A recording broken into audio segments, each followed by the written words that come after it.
Hello, welcome. Gyanvani channel में आपका स्वागत है। तो फ्रेंड्स, आज फिर मैं आगे का गोदान पढ़ेंगे, आगे का पार्ट जिसमें कंटेंट बेस्ड है। तो अब देखते हैं आगे का गोदान में। तो पहले क्या था कि ये राय साहब को मालूम हुआ कि वो ये क्या बोलते हैं, होरी से दंड वसूला गया है और उसके बेटे ने जो दुनिया को ला के घर में रखा है। तो फिर वो गुस्से होते हैं और फिर सबको बुलाते हैं, पंचों को, नोखेराम और वो जो है दादाजी, सबसे सबको डांटते हैं और बोलते हैं जेल में भरवा दूंगा, तुम ऐसे करते हो गलत काम। और मैं किसी को मैं ये नहीं समझता कि कोई अपने लड़की को जो प्रेमिका है, प्रेमिका को लाके और घर से और घर पे रख के और खुद चला जाए, ऐसा हो नहीं सकता। तो ये सब हमने एक पार्ट में पढ़ाया था और उसमें क्या है, साउंड आया ही नहीं। तो फिर आगे फिर देखते हैं, आपको कहानी बोल देती हूँ। मेन मेन तो राय साहब को बहुत रोष हुआ है, तो राय साहब ठहरे वो, और ओंकार नाथ कौन है? ओंकार नाथ है, ये नोखे राम को गालियां दी थी, ये सब है देखो। मातम असामी, असामी कौन होता है? असामी वो जो रहता है ना, मुखिया, जिसके अंदर सारे रहते हैं गांव के लोग, और वो उसके कहना मानते हैं और उस वसूलते हैं उनसे कर। तो वही होते हैं असामी। तो कर्ज धारक ही समझिए।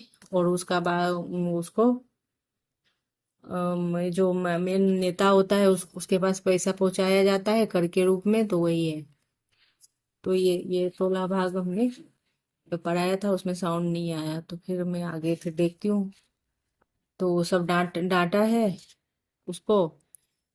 और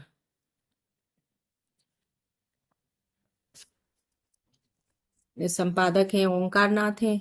ओंकार नाथ से बहुत सारे राय साहब में कमिटमेंट होता है, बातें होती है कि वो संपादक है ना, तो वो सबकी राजनीतिक बातें छापते रहते हैं। तो इसकी बातें क्यों नहीं छापा, झिंगुरी सिंह इसका होरी के बारे में? तो ये बोलता है कि मैं कैसे छापता है, ये वो हो जाता है ये सब। तो ये सब है।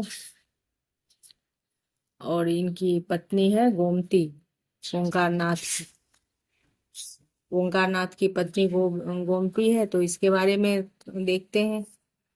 गोमती वो घर आए ना, राय साहब को विदा करके फिर घर आए थे, तो गोमती बोली थी, मैं उनकी पत्नी गोमती ने आकर विद्रोह स्वर में कहा कि अभी भोजन का समय नहीं हुआ है क्या, क्यों वो देर रात आए थे और मैं चूल्हा के नीचे चूल्हा उगड़ती रहूं, इस तरफ की बातें कही थी। तो ये देख लीजिए।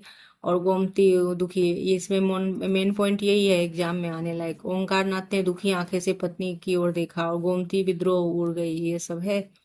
वस्त्र आभूषण और एक बनारसी साड़ी और उसकी बातें आई है, खद्दर की।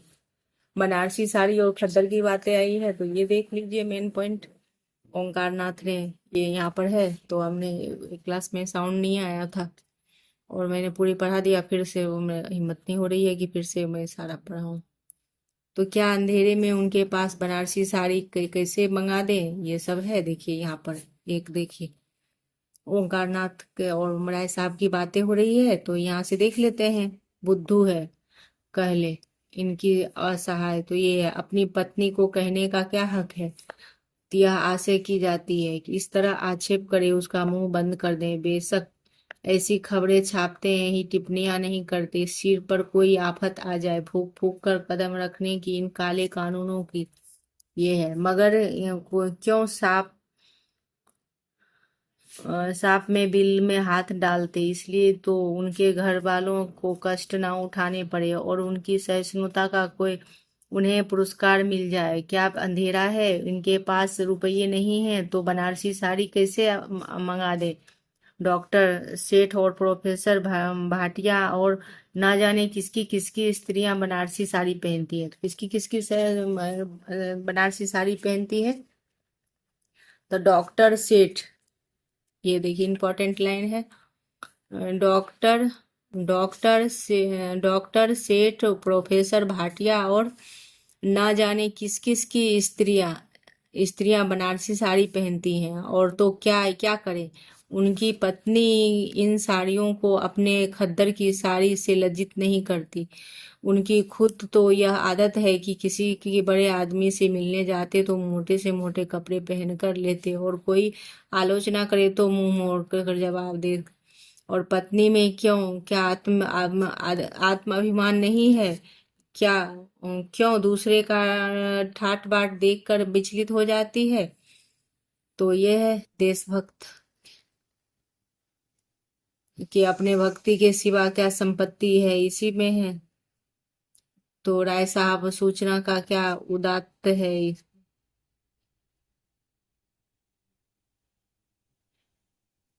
तो ओंकारनाथ दवा भय से मुलाब्जे में आकर ये कहा था। तो ये सब रहने दीजिए सर, ये सब मेन पॉइंट ही देखते हैं।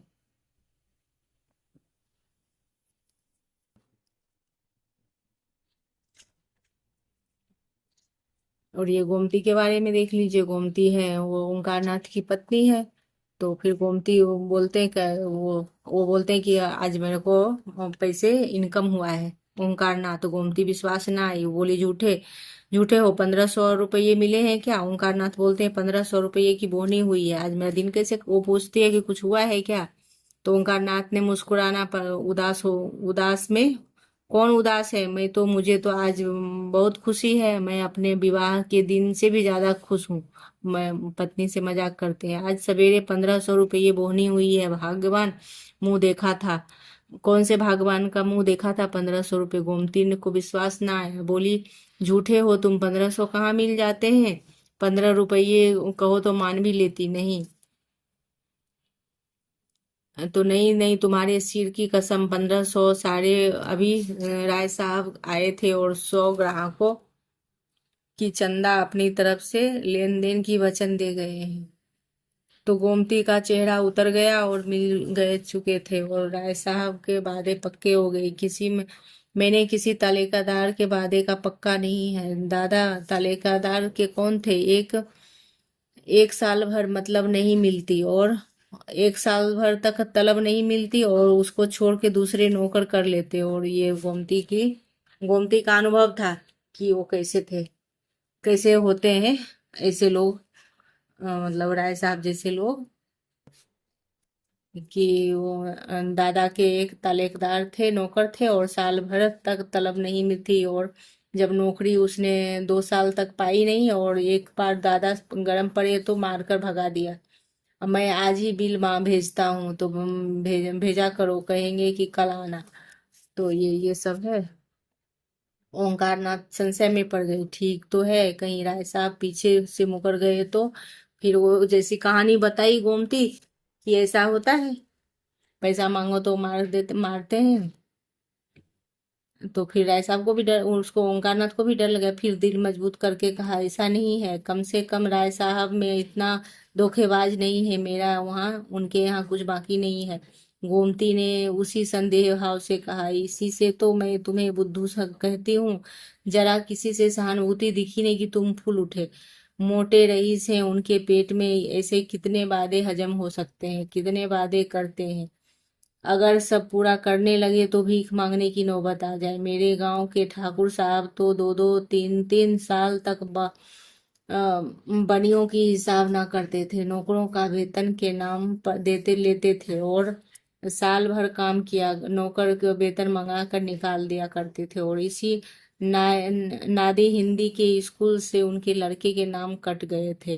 मतलब ये सब है कि पैसे नहीं मिलते थे, और तो इसी से उसके लड़के की स्कूल से नाम कट गई थी। आखिर लड़कों का घर बुला लिया, और एक बार रेल का टिकट उधार मांगा। यह राय साहब भी तो उन्हीं के भाई बंधु हैं। चलो रेल का भोजन करो और चक्की पीसो, और तुम्हारे भाग में लिखा है कि यह समझ लो कि बड़े बड़े आदमी तुम्हें फटकारते रहे, वही अच्छा है। यह तुम्हें पैसा देंगे तो उसका चौगुना अपने असामियों से वसूल लेंगे। अभी उनके विषय में जो कुछ चाहते हो लिखते हो। तब ठाकुर सुहाती ठाकुर सुहाती ही करनी पड़ेगी। पंडित जी भोजन कर रहे थे और कौर मुंह में फंसा हुआ था, और आखिर बिना दिल के बोझ हल्का किए भोजन करना कठिन हो गया। अब दिल पे बोझ भी था, गोमती ऐसा सब बातें कर दी, बातें तो हो गई थी, लेकिन उसको उनका कॉल नहीं उठ रहा है। साहब के खिलाफ रिपोर्ट मेरे पास है, तो मैं ऐसा कर दूंगा वैसा कर दूंगा, ये बोल रहे हैं। तो अगर मिटा दिया जाता तो फिर क्या, तो आदर्श गिर गया है, इतने राय साहब ने देगा, ये सठता उतर आया। गरीबों को लूटता है तो उनके लूटने के लिए अपनी आत्मा का बहुत समझाना पड़ेगा, आत्मा को समझाना पड़ेगा। तो ये है, गांव में गांव में खबर फैल गई, राय साहब ने पंचों को बुलाकर खूब डांटा, और फिर ये सब है।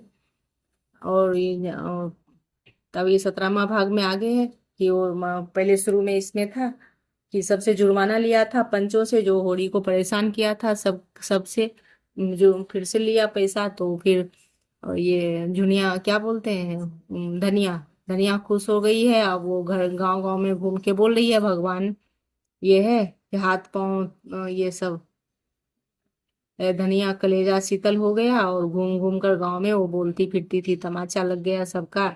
मगर बैलों के बिना खेती कैसे हो, गांव में बुआई शुरू हो गई थी। तो फिर वो सबके के यहाँ तो होने लगी थी खेती उतना, और इसके यहाँ तो बैल नहीं था, तो खेती कैसे करता। और दूसरे के खेतों में काम करके दिन दिन गुजारा हो रहा था। सभी धुनिया धनिया सब काम करते थे, रात कट जाती थी। तो अब यहाँ कार्तिक मास का महीना बीत गया और मजदूरी मिलनी कठिन हो गई। तो बुआई सब खत्म हो गया, तो खेतों में काम खत्म हो गए, तो फिर मजदूरी मिलना बंद हो गया, मजदूरी करने लगा था। रात का समय था, सर्दी खूब पड़ रही थी। होरी के घर आज कुछ खाने को ना था। थोड़ा सा भुना हुआ मटर मिल गया था, पर वक्त चूल्हा जलने की कोई ठिठौर नहीं थी। रूपा भूख के मारे व्याकुल थी और द्वार पर कौड़े कौड़े के सामने बैठी रो रही थी। तो घर में जब अनाज का एक दाना भी नहीं था, तो क्या मांगे क्या खाए। जब भूख ना सही गई, तो वह आग मांगने के बहाने पुनिया के घर गई। पुनिया बाजरे की रोटियां और बथुए का साग बना पका रही थी। पुनिया क्या पका रही थी, तो ये याद रखना। सुगंध से रूपा का मुंह में पानी आ गया। पुनिया ने पूछा, क्या अभी तेरे घर आग नहीं जली? तो रूपा ने दीनता से कहा, आज तो घर में कुछ था ही नहीं, आग कहाँ से जलती। तो फिर आग काहे को अ, तो फिर आग काहे को मांगने आई? तो दादा तमाकू पियेंगे। तो पुनिया ने उपले की आग उसकी ओर फेंक दी, और मगर रूपा ने आग उठाई नहीं, और समीप जाकर बोली, तुम्हारी रोटियां महक रही है काकी, तुम्हें बाजरे की रोटी बड़ी अच्छी लगती है। मुझे बाजरे अच्छी लगती है। तो पुनिया ने मुस्कुरा कर कहा, पूछा, खाएगी अम्मा? डांटेगी अम्मा से कौन कहने जाएगा। रूपा ने पेट भर रोटियां खाई और जूठे मुंह भागी हुई घर चली आई। तो होरी मन के मारे बैठा था, और पंडित दाता दिन ने जाकर पुकारा। होरी की वह छाती धड़कने लगी। क्या कोई विपत्ति आने वाली है? अगर चरण हुए तो कोड़े के सामने उनके लिए माची रख दी। तो दाता दिन वो आया। वो दाता दिन बैठते हुए अनुग्रह किया, भाव से कहा, अब की तुम्हारे खेत पड़ती पड़ गए हैं। और तुमने गांव में किसी से कुछ कहा नहीं? तो नहीं भोला, मजाल थी कि तुम्हारे द्वारा मुझे द्वार से बैल खोल जाते, यही लाश गिर जाती। मैं तुम्हें अब देखो, अब ना गोल गोल बातें करने, जब राय साहब की पड़ी ना सबको, तो एकदम अब गोल गोल बातें करने लगा वो होरी के पक्ष में। तो बोलता, मजाल है कि कोई तुम्हारे बैल खोल के जाते, ये सब मैं कर देता, वो कर देता, ऐसा बोल रहा है। तो यही लाश गिर जाती। मैं तुम्हें जन्म हाथ जोड़कर कहता हूँ होरी, मैंने तुम्हारे ऊपर डांट लगा दी गया। धनिया मुझे नाहक बदनाम करती फिरती, और यह सब लाल पटेश्वरी झिंगुरी सिंह की करस्तानी है। मैं ये कर देता, मैं वो कर देता, ये सब है। तो होरी ने करुण कंठ में कहा, क्या बताऊं महाराज, पढ़ती रहेंगे पढ़ती रहेंगे तो बड़ा अनर्थ होगा। भगवान की यही इच्छा है, तो अपना क्या। होरी ये बात बोल रहा है, मेरे देखते तुम्हारे खेत कैसे पड़ती रहेंगे, कल मैं तुम्हारी बुआई करा दूंगा। अभी दाता दिन ऐसा बोलने लगा, खेतों में कुछ तरी है, उपज 10 दिन पीछे होगी, और इसके सिवा और कोई बात नहीं है। हमारा तुम्हारा आधा साझा रहेगा, और तुम्हें कोई टोटा ना हो। मुझे आज बैठे बैठे सोचा, चित्त बड़ा दुखी हुआ है। जूते जुताए खेत पड़ती रह जाते। होरी सोच में पड़ गया। चौमासे भर इन खेतों में खाद डाली, जोता, और आज केवल बुआई के लिए आधी फसल देनी पड़ रही है। उस पर एहसास कैसा जाता जाता रहे, लेकिन इससे तो अच्छा यही है कि खेत पड़ती पड़ जाए और कुछ ना मिलेगा, लगान तो निकल जाएगा। नहीं, इस सब की बेबाकी ना हुई दे ये सब है। दाता दिन प्रसन्न होकर बोले, चलो अभी बीज तौला दूं और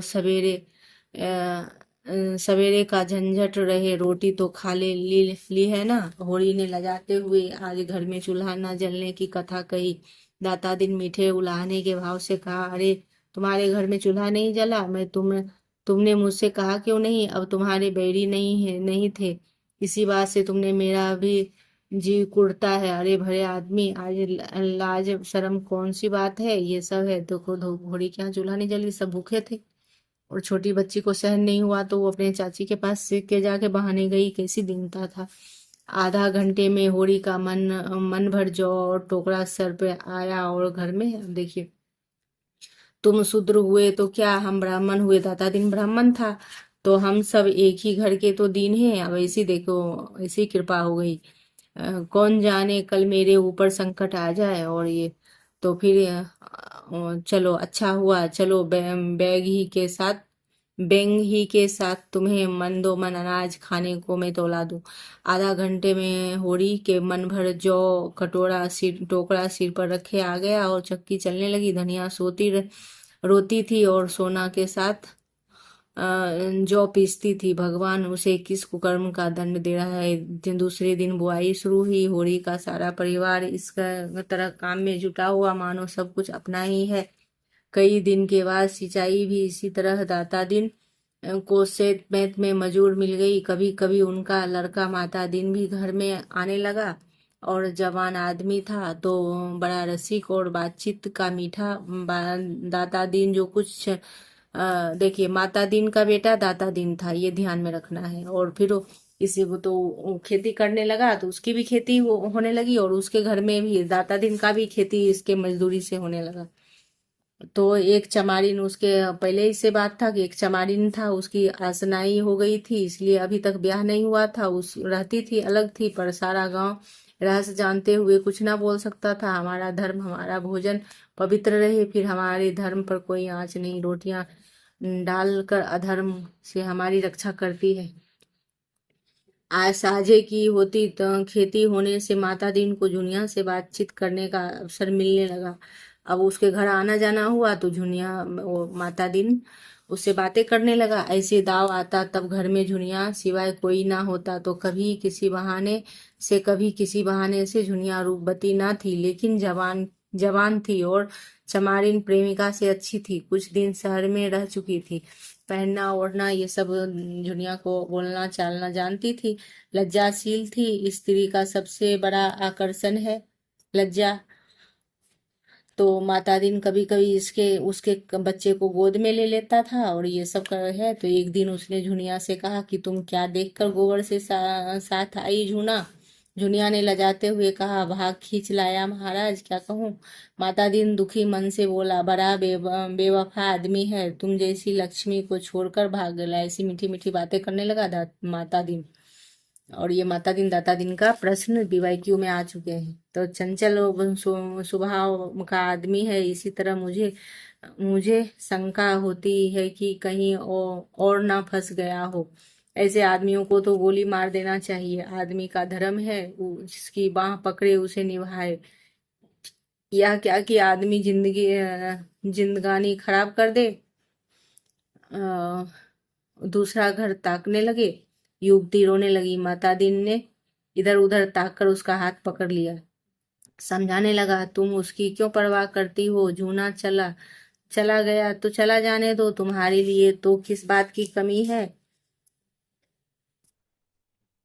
रुपये पैसे गहना कपड़ा चाहो मुझसे। झुनिया ने धीरे धीरे से हाथ छुड़ा लिया और पीछे हटकर बोली, सब तुम्हारी दया है महाराज। मैं तो कहीं की ना रही, घर से भी गई और यहाँ से भी गई, ना माया मिली ना राम ही हाथ आए। अब ये ना माया मिली ना राम हाथ आए, ये किसकी? झुनिया की कथन है। तो ये याद रखना। जुनिया का रंग ढंग जानती थी। दुनिया दुनिया का रंग ढंग जानती थी, इसकी मीठी मीठी बातें सुनकर जाल में फंस गई। तो माता दी ने गोबर की बुराई करनी शुरू हुई कि वह तो निरा लफंगा निकला है, घर का ना घाट का। जब देखो माँ बाप से लड़ाई, कहीं पैसा पा जाए तो झट उठा जुआ खेल डाला। चरस गांजे में उसकी जान बसती थी। सौदे सौदे के साथ घूमना, बहू बेटियों को छेड़खानी उसका काम है। थानेदार साहब बदमाशी में उसका चालान करने वाले थे। ये सब उसको झुनिया को वो बता रहा है। बहुत खुशामद की, तब छोड़ जाकर छोड़ा। दूसरे के खेत खलिहान के अनाज उड़ा लिया करता था। कई बार तो खुद उसने पकड़ा था और गांव घर का समझकर छोड़ दिया। सोना ने बाहर आकर कहा, भाभी अम्मा ने कहा है कि अनाज निकाल कर धूप में डाल दो। और इतने में दोनों में बातें हो रही थी तो सोना आ गई। तो बोली कि मामा ने कहा है कि अनाज को धूप में डाल दो। नहीं, चोकर बहुत निकलेगा, पंडित ने जैसा बखार में पानी डाल दिया हो। और माता दी ने अपनी सफाई दी। मालूम होता है कि तेरे घर में बरसात नहीं हुई है, चौमासे की लकड़ी तक गीली हो जाती है, अनाज तो अनाज ही है। यह कहता हुआ हुआ बाहर चला गया। सोना ने आकर उसका खेल बिगाड़ दिया। सोना ने जुनिया से पूछा, माता दिन क्या करने आए थे? तो जुनिया ने माथा सिकोड़ कर कहा, पगहिया मांग रहे थे। तो मैंने कह दिया कि यहाँ पगहिया नहीं है। तो यह सब बहाना है, बड़ा खराब आदमी है। मुझे तो बड़ा भला आदमी लगता है, क्या खराबी है उसमें? अब ये जुनिया उसके बातों में आ गई थी। वो वैसा झूठ जो भी बातें कर रहा था। अब ये सोना तो बड़ी थी, उसको समझ में आ गई। और वो उसका पड़ोसी था तो उसको तो पहले से जानती थी। जुनिया तो अब आई थी। तो वो दोनों ननद भौजाई में बातें होने लगी। तुम नहीं जानती, सिलिया चमारी इनको रखे हुए है, इसी से खराब आदमी हो गया है। वह काहे से आदमी खराब हो जाता है? तुम्हारे भैया भी तो मुझे लाए हैं। अब जुनिया बोलती है कि काहे से आदमी खराब हो जाता है? तो वो बोलता, तुम्हारा भैया भी तो लाए हैं मुझे। सोना ने इसका जवाब ना देकर कहा, मेरे घर में फिर कहाँ कभी आएगा तो दुत्कार देंगी देना। और जो मुझे तुमसे तुम्हारा ब्याह हो जाए, जो उससे तुम्हारा ब्याह हो जाए। सोना लजा गई, और तुम तो भाभी गाली देती हो। क्यों, इसमें गाली की क्या बात है? मुझे बोले तो मुंह झुलसा दूं। तो क्या तुम्हारा ब्याह किसी देवता से होगा? गांव में ऐसा सुंदर सजीला जवान दूसरा कौन है? तो तुम चली जाओ, इसके साथ सिलिया से लाख दर्जे अच्छी हो। सिलिया से लाख दर्जे अच्छी हो। और मैं क्यों चली जाऊं? मैं तो एक के साथ एक चली आई। अच्छा है बुरा है, तो मैं भी इसके साथ ब्याह होगा, इसके साथ चली जाऊं। अच्छा हो या बुरा, तो और किसी बूढ़े के साथ ब्याह हो गया तो तो सोना हंसी में उसके लिए नरम नरम रोटियां पकाऊंगी उसके। अब सोना ही बोलती है कि, सोना हंसी हंसी में बोलती है कि वो बोलती है जुनिया कि तुम्हारे इससे शादी नहीं करोगे, कहीं किसी बूढ़े से हो जाएगा शादी तो क्या करोगी? तो सोना बोलती है, क्या क्या देखना, उसके लिए नरम नरम रोटियां पकाऊंगी, दवाइयां कुटूंगी, छानूंगी और उसके हाथ पकड़ कर उठाऊंगी, और जब मर जाएगा तो मुंह ठाप कर रोऊंगी। और जो किस जवान के साथ हुआ, तो किसी जवान के साथ हुआ तब तो तुम्हारा सिर। ऐसे करके वो दोनों में बातें वैसे ठिठोली होती है ना अपने हम उम्र में, तो वैसे ही कर रही थी। तो आओ बताओ, तुम्हें अच्छा लगता है जवान तो अपने को चाहो, जवान को ना चाहो तो बूढ़ा। देव करे तुम्हारा ब्याह किसी बूढ़े से हो जाए तो देखूं क्या उससे कैसे चाहती हो, तब मनाओगी। इसी तरह निगोरा मर जाए तो किसी जवान को लेकर बैठ जाओ। मुझे तो उस बूढ़े पर दया आए। इस साल इधर एक शक्कर का मिल खुल गया था। अब देखिए, इस साल एक शक्कर का मिल खुल गया। यहाँ से इंटरेस्टिंग है ये भी, इसमें भी तो कुछ प्रश्न बन भी सकते हैं। और करिंदों और दलाल गांव गांव घूमकर किसानों की खड़ी ऊख मोल ले लेते थे। और वही मिल था जो मिस्टर खन्ना ने खोला था। और मिस्टर खन्ना की बात आई है और इस बहुत ही रोचक है। तो एक दिन उसके करें तो ये सब है। तो मालूम हुआ कि गुड़ बनाने में कोई बचत नहीं है। घर में ऊख ऊख पेड़ कर भी यह दाम मिलता है तो पेड़ लेने की मेहनत क्यों उठाई जाएगी? सारा गांव खड़ी ऊख बेचने को तैयार हो जाएगा। तो फिर अगर कुछ कम में भी मिले तो परवाह नहीं, तत्काल तो मिलेगा। किसी को बैल लेना था तो किसी को बाकी चुकाना था, कोई महाजन से गला छुड़ाना था, होरी के बैलों को कोई गोई लेनी थी। अब की ऊख की पैदावार अच्छी न थी, इसलिए वह डर भी था कि माल न पड़ेगा। जब गुड़ के भाव मिल चीनी के मिल में गुड़ लगेगा ही नहीं, लेगा ही कौन। सभी ने बयाने लिए। थोड़ी होरी के कम से कम 100 रुपये की आशा थी। वो चीनी मिल में खुला था ना, और ये गुड़ और गन्ने की बातें हो रही है। ऊख से ही तो होता है, ईख जो होता है ना, गन्ने, उसी से तो बनता है दाता दिन। अब देखिए, होरी के कम से कम 100 रुपये की आशा थी, मालूम कोई आएगी, लेकिन महाजनों की क्या करे। दाता दिन, मंगरू, दुलारी, झिंगुरी सभी तो प्राण खा रहे थे। ये सब उनके उसको पैसे मांग रहे थे होरी से, सब उससे पैसे उधारी था। तो अगर महाजनों को देने लगे तो 100-100 रुपये सूद भर भी ना होंगे। कोई जुगत की सूझती नहीं। उनके रुपये हाथ में आए, किसी को खबर ना हो। जब बैल घर आ जाए तो कोई सबको मालूम हो जाएंगे। संभव है मंगरू और दाता दिन हमारे साथ साथ रहे, इधर उधर मिले, उधर गर्दन पकड़ी। शाम को गिरधर ने पूछा, तुम्हारी ऊख कब जाएगी होरी काका? तो होरी ने झांसा दिया, अभी तो कुछ ठीक नहीं है भाई, तुम कब तक ले जाओगे? गिरधर ने भी झांसा दिया, अभी तो मेरा भी है। अब यहाँ देखिए, इंपॉर्टेंट है, सब मैंने लाइन लगा के रखा है। अगर लोग इसी तरह वो अरनगियाए बताते तो किसी को किसी पर विश्वास न था। झिंगुरी सिंह ने सभी ऋणियां थे और सबकी अच्छी इच्छा थी कि झिंगुरी सिंह के हाथ रुपये न पड़ने पाए, नहीं सबके सब हजम कर पाए। जब दूसरे दिन आसामी फिर रुपये मांगने गए तो नया कागज, नया नजराना, नई तहरीर। दूसरे दिन शोभा आकर बोला, दादा कोई ऐसी उपाय करो जो झिंगुरी सिंह को हैजा हो जाए और ऐसे गिरे कि फिर उठ ना पाए। तो ऐसे ऐसे ऐसी ऐसी बात हो रही है। दूसरे दिन शोभा आकर बोले जो झिंगुरी सिंह को हैजा हो जाए। तो होरी ने, अब देखना कभी क्वेश्चन बनाएगा कि झिंगुरी सिंह की कैसी कामना कर रहा था वो शोभा, तो हैजा हो जाने की कामना कर रहा था। उसके बाल बच्चे को देखे कि अपने बाल बच्चों को देखे, वह तो दो दो मोहरियों के आराम से रखता है। वो झिंगुरी सिंह दो दो मेहरिया को रखता है आराम से। यहाँ तो रूखी रोटी भी मैसर नहीं है, साड़ी जमा ले, एक पैसा भी घर न लाने दे। मेरी तो हालात और भी खराब है भाई, अगर रुपये हाथ से निकल गए तो तबाह हो जाऊंगा।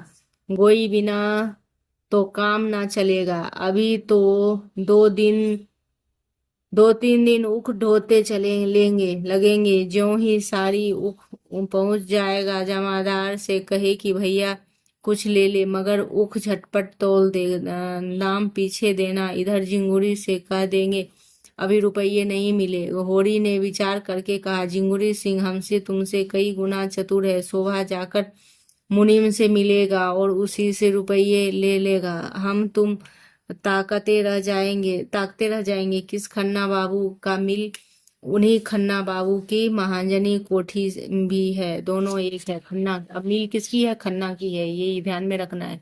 सोहा निराश होकर बोला, ना जाने महाजन कभी गला छूटेगा कि नहीं। होरी बोला, इस जन्म में तो कोई आशा नहीं है भाई। भोग विलास नहीं चाहते, खाली मोटा झोटा पहनना और मोटा झोटा खाना, और मर्जद के साथ रहना, मतलब इज्जत के साथ रहना, वह भी नहीं मिल सकता। शोभा ने उद्धृतता के साथ कहा, मैं तो दादा इन सबों में अब की चमका दूंगा, अब की चकमा दूंगा। जमादार को कुछ दे दिलाकर इस बात का राजी कर दूंगा कि रुपये के लिए हमें खूब दौड़ाए। झिंगुरी कहाँ तक दौड़ेगा? होरी ने हंसकर कहा, यह सब ना होगा भैया। कुशल इसी में है कि झिंगुरी सिंह के हाथ पांव जोड़ो, और अब जाल में फंसे हुए हैं, कितनी कितनी ही फड़फड़ाएंगे उतना ही जकड़ते जाएंगे। तो तुम तो दादा बूढ़ों की सी बातें कर रहे हो। कटघरे में फंसे बैठे रहना का दायरत है, फंदा और जकड़ जाए बला से पर गला छुड़ाने के लिए कोई लगाना ही पड़ता है। यही तो होगा, झिंगुरी सिंह घर द्वार नीलाम करा ले और ये ले ले नीलाम। मैं तो चाहता हूँ भूखा मरने दे, लाते खाने दे। और ये सब है देखो। ओड़ी का मन विचलित हुआ और उख तुलवा देंगे 5 रुपये। तो ये सब है, रुपये मिला तो वो सबको बांटते हुए गया है। दूसरे दिन प्रातः काल गांव के आदमियों को ऊख कटनी शुरू हो गई और अपने खेत में गरासा लेकर इधर उधर शोभा और की मदद की। पुनिया झुनिया ये सब ऊख की करने लगा था। महाजनों ने ऊख काटते देखा। दुलारी के हाथ पांव मोटे हो गए और ये सब देखो, झुमका, आंखों में काजल लगाए। ये देखो सोने का दुलारी, हाथ पांव में मोटे मोटे चांदी के कड़े पहने, कानों में सोना का झुमका, आंखों में काजल लगाए, बूढ़े यौवन के रंग रंगाए। आकर बोली, मैं पहले मेरे रुपये दे दो। ये दुलारी सहुआइन है ना, वो आके फिर वो रुपये मांगने लगी। मैं जितना गम और दुलारी सहुआइन का नहीं, ये सब पूछ सकता है, क्योंकि PYQ में देखना 18 से 2018 से पहले का भी थोड़ा बहुत नजर देना कि होड़ी इसका गोदान से कौन कौन से प्रश्न बने हैं, और अभी का भी देखना कहीं से भी प्रश्न बना है। और ये इसका दुलारी सहुआइन की बातें आई है, कैसी थी वो, बूढ़ी थी लेकिन ये सब श्रृंगार करी थी। एक एक साल धेला सूद नहीं दिया, 50 तो मेरे सूद के होते हैं। होरी ने घिघिया कर कहा, भाभी वो काट लेने दो, तो रुपये मिलते हैं तो जितना हो सकेगा मैं दे दूंगा, और गांव छोड़कर भागा नहीं जाता हूँ। तो ऐसे ही होरी से सबके सब पैसा मांग रहा है। और वह न होरी क्या करता है, सबको पैसे देता है। आज 5 साल हुए होरी ने दुलारी से 30 रुपये लिए थे और 3 साल में 100 रुपये हो गए। मतलब 3 साल पहले 30 रुपये लिया था और 3 साल में 100 रुपये हो गए। ये प्रश्न बन सकता है। तो होरी बोला कि सहुआइन, नियत तो कभी खराब नहीं की है और भगवान चाहेंगे तो पाई पाई चुका दूंगा। आजकल तंग हो गया हूँ। सहुआइन को जाते देर नहीं हुआ, मंगरू सा आ गया। अब देखिए कैसे कैसे होता है। सबके सबके थोड़ा थोड़ा पैसा लिया था और वो सब ब्याज जोड़ जोड़ के इकट्ठा कर लिया है, बहुत सारा, 100-100 रुपये। उस समय 1936 में 100 रुपये कितने होते थे, बहुत होते थे। मेरे ही समय में मेरे पापा होम्योपैथिक डॉक्टर थे, तो जिस दिन 100 रुपये कमाते थे ना, तो उस दिन बहुत खुशी होके आते थे। जैसे 30-40 तो फिर घर के काम हो जाते थे और 100 रुपये में फिर बचत भी होता था। तो मेरे जमीन भी लिया गया था और उसी बचत में घर बनता था। और अभी देखिए, उस समय तो 1936 में 100 रुपये का तो बहुत महत्व था और उतना बढ़ के हो जाता था 30 रुपये से। और खांसी की आती थी, लाठी टेक कर खड़े हो जाते थे और बताए रुपये दे देते वो। तो हमने उधार दिए। खैरात 3-3 साल की हो गई, सूद ना ब्याज, मगर यह समझना चाहिए हजम कर। शोभा मस्खरा था, बोला, अब काहे को घबराते हो साहजी, इनके मुद्दे ये सब है। मंगरू ने शोभा को बहुत बुरा भला कहा जमकर। शोभा ने फिर छेड़ा, अच्छा ईमान से बताओ साह, कितने रुपये दिए थे जिसके अब 300 रुपये हैं। अब तुम साल के साल सूद ना देंगे तो आप ही बढ़ेंगे। पहले पहले कितने रुपये दिए थे तुमने? 50 सी थे, और कितने ही दिन, तो 5-6 साल, तो 10 साल पूरे हो गए, 11वां जा रहा है। तब ये देखिए कौन किससे पैसे दिए हैं ये मांगता है। शोभा ने फिर छेड़ा कि अच्छा ईमान ईमान से बताओ कितने रुपये दिए थे? 300 रुपये हो गए थे। तुम साल के साल सूद लेने दे दोगे कि अब बढ़ेंगे? पहले पहले रुपये दिए थे तुमने 50 ही, तो कितने रुपये हुए? तो देखो 5-6 साल हुए होंगे और 10 साल हो गए पूरे, 11,000, 11वां जा रहा है। तो 50 रुपये के 300 रुपये लेते हुए जरा भी शर्म नहीं आती? शर्म कैसी, रुपये दिए हैं तो खैरात मांगते हैं। ये बात तो हो रहा है। तो होरी ने इन्हें चोरी चोरी विनती करके विदा की, चिरोड़ी विनती करके विदा की। दाता दीन ने होरी के साजे में खेती की थी, बीज देकर आधी फसल ले लेंगे। इस वक्त कुछ छेड़छाड़ करनी नीति विरुद्ध थी। झिंगुर सिंह मिलकर मैनेजर से पहले ही कुछ कह सुना रखा था। अब देखिए ये पेज इंपॉर्टेंट है, कहीं ना कहीं किसको लेन देन किया है कितना, तो इससे प्रश्न बनेंगे, तो एक नजर बहुत ही बारीकी से देख लेना। और क्लास रोक, इसको रोक के स्टॉप करके बीच में गाड़ियां पर उख लदवा कर नाव पर पहुंचाया। नदी गांव से आधा मील दूर था। नदी कितने मील दूर था, तो आधा मील दूर था, ये भी प्रश्न बन सकते हैं। तो एक गाड़ी दिन भर में 7-8 चक्कर कर लेती थी, नदी पार करके जाना था। नाव खेवे और 50 गाड़ियों को बोझ लाद दे लेती थी। इस तरह किफायत पड़ती थी। इस सुविधा का इंतजाम करके झिंगुरी ने सारे इलाके के एहसान दबा दिए। तौल तौल शुरू होते ही झिंगुरी सिंह ने मिल के फाटक पर आसन जमा लिया और फिर एक उख तौलते हुए दाम का पुर्जा लेते हुए खजाजी के रुपये वसूल करते। अब अपना पावना काटकर आसामी को देते थे। आसामी कितना ही रोए चीखे, किसी होरी को 100 रुपये मिले और उसमें से झिंगुरी सिंह ने अपने पूरे रुपये सूद समेटा, काटकर कोई 25 रुपये होरी के हवाले। होरी ने रुपये की और उदासीन भाव से देखकर कहा है कि यह लेकर मैं क्या करूँगा ठाकुर, यह भी तो तुम ही ले लो और मेरे लिए मजूरी बहुत मिलेगी। झिंगुड़ी ने 2500 रुपये जमीन पर फेंक कर कहा, लो यह फेंक दो, तुम्हारी खुशी, तुम्हारे कारण मालिक की गुड़कियां खाई। और अभी राय साहब सिर पर सवार होकर और डार के रुपये अदा करो, तुम्हारी गरीबी पर दया करके इतने रुपये दिए थे। और अगर राय साहब ने सख्ती की तो उन्हें और घर से देने पड़े। होरी ने धीरे से रुपये उठा लिए और बाहर निकला। नौकेराम ने ललकारा। होरी ने जाकर 2500 रुपये उनके हाथ पर रख दिए और बिना कुछ कहे हल्दी जल्दी से भाग गया और सिर पर चक्कर खाए। शोभा ने इतने ही रुपये मिले, वह बाहर निकला। पटेश्वरी ने घेरा। शोभा बरस गया तो बोला, ये सब है?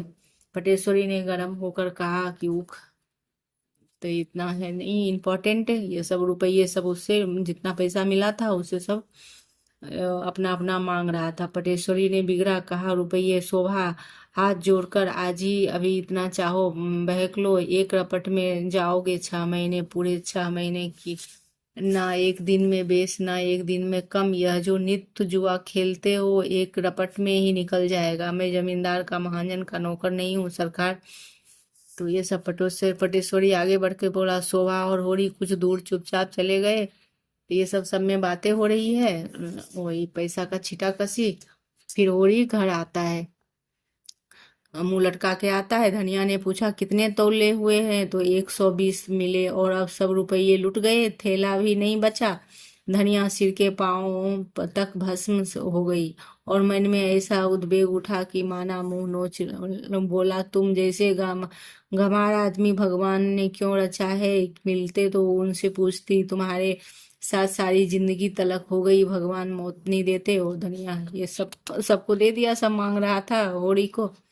तो बोला कुछ नहीं। तो फिर धनिया यहाँ पटकती है और हाल में मुझे जीतोगे तो मैं कहती हूँ, तुम बूढ़े हुए कि इतनी अकल भी नहीं कि कोई गोई भर के रुपये तो निकाल लेते, कोई तुम्हारे हाथ से छीन थोड़ी लेता। पूछ की यह ठंड और किसी तरह देह पर लगता नहीं, ले जल जाओ, सबको नदी में डुबो दो, सिसक सिसक कर मरने से तो एक दिन मर जाना अच्छा है। पुआल में घुसकर रात काटेंगे और पुआल में घुस भी लेंगे। पुआल किसको बोल, धान के जो होते हैं, धान झड़ जाते हैं, उसके घास रहते हैं, उसको पुआल बोला जाता है। तो ये तुम्हारी अच्छा है, इच्छा है घास हो जाएगा और घास ना खाई जाएगी, ये धनिया सब बोलती है।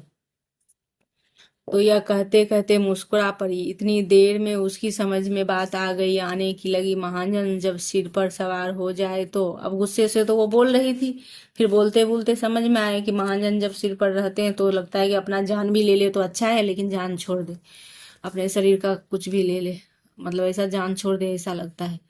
तो होरी होरी सिर नीचा किए अपने भाग को रो रहा था। धनिया का मुस्कुराना उसी दिखाई दिया। बोला, मजदूरी तो मिलेगी, मजदूरी करके खाएंगे। धनिया ने पूछा, कहाँ? इस गांव में मजदूरी और कौन मुंह लेकर मजदूरी करेंगे, मैं तो नहीं कहलाते। होरी ने चिलम के कई कस लगाकर कहा, मजदूरी करना कोई पाप नहीं है। अब ये देखिए PYQ है, तो बोले कि अब ये सब तो बट गया, अब मजूरी करेंगे। अब जब जो कमाया तो वो तो चला गया, अब मजूरी करके करेंगे। तो फिर बोलता कौन मुझे मजूरी देगा। और ये धनिया कह रही है इस गांव में मजूरी, और कौन मुंह कर लेकर मजूरी करेंगे, मैं तो नहीं कहलाएंगे, मजूरी करेंगे तो मैं तो नहीं कहलाएंगे, ये बोल रही है। तो फिर होरी कहता है कि होरी चिलम में कस लगाते हुए कहते मजूरी करना कोई पाप नहीं, मजूरी बन जाए तो किसान हो जाता है, और किसान बिगड़ जाए तो मजूर हो जाता है। मजूरी करना कोई भाग्य में ना है। विपत क्यों आती है, यह सब विपत क्यों आती है, क्यों गाय मरती है, क्यों लड़का नालायक निकल जाता है। धनिया ने अपनी बहू बेटियों को देख कर कहा, तुम सब के सब मेरे वांग खड़ी हो, जाकर अपना अपना काम करो। अब सब बच्चे कर रहे हैं, ये इम्पोर्टेंट है यहाँ तक। तो फिर क्लासेज लंबे हो रही है। अब मैं सोचती हूँ कि यार करूंगी, पर होता ही नहीं है, यहाँ तक है, कर दूं क्या, यहाँ तक 8 तक कर देती हूँ। ये इम्पोर्टेंट इम्पोर्टेंट है। धनिया ने बहू के बेटियों को देखकर कहा, तुम सब अंदर जाओ, ये सब है, इतनी कमाई बरकत खर्च और मिलता है ना, जो ना खा सके उन्हें रुपये मिले क्यों जमीन में गाड़ने के लिए। होरी ने खिलखिलाकर कहा कि वह गाड़ी हुई थाती है। तो ये सब है। फिर थोड़ा हंसी मजाक भी हुआ इसी में, मतलब ऐसे ही बाहरी माहौल में। तो फिर ये है, रोना जानते हैं। होरी लज्जित हो गया और झल्लाकर 2500 रुपये नोखे राम ने ना देता तो नोखे नोखे का क्या कर लेता, बहुत होता बकाया तो 2-4 आना सूद ले लेता। अगर झुनिया ने भीतर जाकर सोना से कहा, मुझे तो दादा पर बड़ी दया आती है, बेचारे दिन भर के थके मारे घर आए थे। और अम्मा कोसने लगी, महाजन गला दबाए हुए तो था, क्या करते बेचारे, तो बैल कहाँ से आएंगे। महाजन अपने रुपये चाहता है, तुम्हें घर के दुखड़ों से क्या मतलब। अम्मा वहां होती तो महाजन को मजा चखा देती। अभागा रो रो रो कर रह जाता। झुनिया ने दिल लगी की तो वो रुपये की कौन सी कमी है, तुम महाजन से जरा हंसकर बोल देती तो अब वो दोनों ननद हो जाए में, वो छिटा कसी होती थी मजाक, तुम हंसकर बोल देती तो ही महाजन छोड़ देता, ये ऐसा बोल रही है वो सोना। तो सच कहती हूँ दादा, सारा दुख दरिद्र दलिदर दूर हो जाए। सोना ने दोनों हाथों में उसका मुंह दबाकर कहा, बस चुप रहना, नहीं कहीं कह देती अभी आकर अम्मा से माता दिन की सारी कलह खोल दूंगी। तो झुनिया ने पूछा, क्या कह दोगी अम्मा से, कहने की कोई बात भी नहीं है, अब वह किसी बहाने घर में आ जाते तो क्या करूं, निकाल तो थोड़ी दूंगी। ऐसा कह रही है वो झुनिया। हंसने बोलने की क्या बात न्यारी न्यारी है, मैं उनसे विश्वासघात न करूंगी जो एक से दो हुआ और अब किसी का नहीं रहता। तो अब वो सफाई दे रही है झुनिया की, मैं ऐसे अब वो आज आ जाते हैं तो क्या मैं इसको भगा थोड़ी दूंगी। अब मैं एक से दो हुई, दो से अब तैयारी नहीं होंगी। शोभा ने आकर होरी को पुकारा, पटेश्वरी रुपये के उसके हाथ में रखकर बोला, भैया तुम जाकर ये रुपये लाला को दे दो, मुझे उस घड़ी ना जाने क्या हो गया था। होरी रुपये लेकर उठा ही था कि शंख की ध्वनि कानों में आई। गांव के उस सिर पर ध्यान सिंह नाम के एक ठाकुर रहते थे। अब देखिए एक नया नाम आया है, ध्यान सिंह नाम के एक ठाकुर रहता था। पलटन में नौकर थे और कई दिन हुए, 10 साल के बाद रजा लेकर आए थे और बगदाद बगदाद अदन सिंगापुर बर्मा चारों तरफ घूम कर गए थे और ब्याह करने को धुन में, इसलिए पूजा पाठ करके ब्राह्मणों को प्रसन्न किया। होरी ने कहा जाना पड़ता है। 7वां अध्याय पूरी हो गई, आरती हो गई। शोभा ध्यान सिंह उधर आए और सबके सब शेर भर मिठाई लेकर बहना भेजी थी। और होरी से जब कभी रास्ते में मिल जाते तो कुशल पूछते और उनकी कथा में जाकर आरती में ना देना अपमान की बात करती। आरती का थाल उन्हीं के हाथ में होगा, उनके सामने होरी कैसे खाली आरती लेके जाता, और ये सब है। तो ये इम्पोर्टेंट है। ध्यान सिंह है, उसके यहाँ पूजा हुई थी, ध्यान सिंह का ये है। मगर उसका हृदय ममोस ममोस कर रह जाता, उसके पास पैसा भी नहीं था और तांबे का एक पैसा। आरती के पुण्य और महात्म से उससे बिल्कुल ध्यान न था। तो देखिए तांबे के एक पैसा था होरी के पास, तो कैसे जाता वो। तो ये है। और थी केवल ब्याह की ठाकुर जी की आरती तो केवल श्रद्धा की भेंट कर दे सकता है, लेकिन मर्यादा कैसे तोड़े, उसकी आंखें में हेठा कैसे बने। और सहसा वह उठ बैठा, और क्यों मर्यादा की गुलामी करे, मर्यादा के पीछे आरती का पुण्य क्यों छोड़े। और लोग हंसेंगे, हंस ले, परवाह नहीं है, भगवान उसे कुकर्म से बचाए रखें, वह कुछ नहीं चाहता, वह ठाकुर के घर की ओर चल पड़ा। तो यहाँ तक है। और अब अगले 18वां भाग अगले क्लास में देखेंगे। तो खन्ना और गोविंदी की बात है, तो ये बहुत इम्पोर्टेंट है। देखिए 18वां भाग आगे पढ़ाएंगे, तो ये ध्यान देखना, खन्ना और गोविंदी और मेहता की बातें हैं, और वो खन्ना के घर में क्या होता है, ये सब है।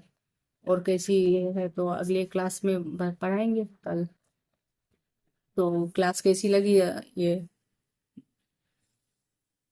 लाइक एवं सब्सक्राइब कीजिए, कमेंट कीजिए। धन्यवाद, थैंक